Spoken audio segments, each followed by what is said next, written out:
ಕಲಬುರಗಿ ವಿಧಾನಸಭಾ ಕ್ಷೇತ್ರದ ಪಟ್ಟಣದ ಕೊಟ್ಟೂರು ರಸ್ತೆಯಲ್ಲಿ ಬರುವ ಈದ್ಗಾ ಮೈದಾನದಲ್ಲಿ ರಂಜಾನ್ ಹಬ್ಬದ ಪ್ರಯುಕ್ತ ಮಾನ್ಯ ಶಾಸಕರಾದ ಡಾಕ್ಟರ್ ಶ್ರೀನಿವಾಸ್ ಎನ್ಟಿ ಅವರು ದಿನಾಂಕ 31-3-2025 ಮುಸ್ಲಿಂ ಬಾಂಧವರೊಂದಿಗೆ ಪಾಲ್ಗೊಂಡು ಪ್ರಾರ್ಥನೆಯನ್ನು ಸಲ್ಲಿಸಿ ಪ್ರೀತಿ, ಸಹನೆ, ಕರುಣೆಯ ಪ್ರತೀಕವಾಗಿ ಎಲ್ಲರೊಂದಿಗೆ ಮುಕ್ತವಾಗಿ ಬೆರೆತು ಅವರ ಭಾವನೆಗಳನ್ನು ಗೌರವಿಸಿದರು.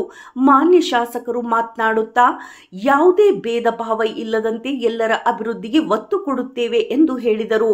ಹಾಗೆಯೇ ವಿವಿಧ ಗಣ್ಯರ ಮುಖಂಡರ ಮನೆಗಳಿಗೆ ರಂಜಾನ್ ಹಬ್ಬದ ಪ್ರಯುಕ್ತ ಭೇಟಿಯನ್ನು ನೀಡಿ ಎಲ್ಲರೊಂದಿಗೆ ಅನನ್ಯವಾಗಿ ಬೆರೆತರು. ಈ ಸಂದರ್ಭದಲ್ಲಿ ಪಟ್ಟಣ ಪಂಚಾಯಿತಿಯ ಅಧ್ಯಕ್ಷರು, ಉಪಾಧ್ಯಕ್ಷರು, ಸರ್ವ ಸದಸ್ಯರು, ಗಣ್ಯರು, ಸಮಸ್ತ ಮುಸ್ಲಿಂ ಸಮುದಾಯದ ಬಾಂಧವರು ಉಪಸ್ಥಿತರಿದ್ದರು.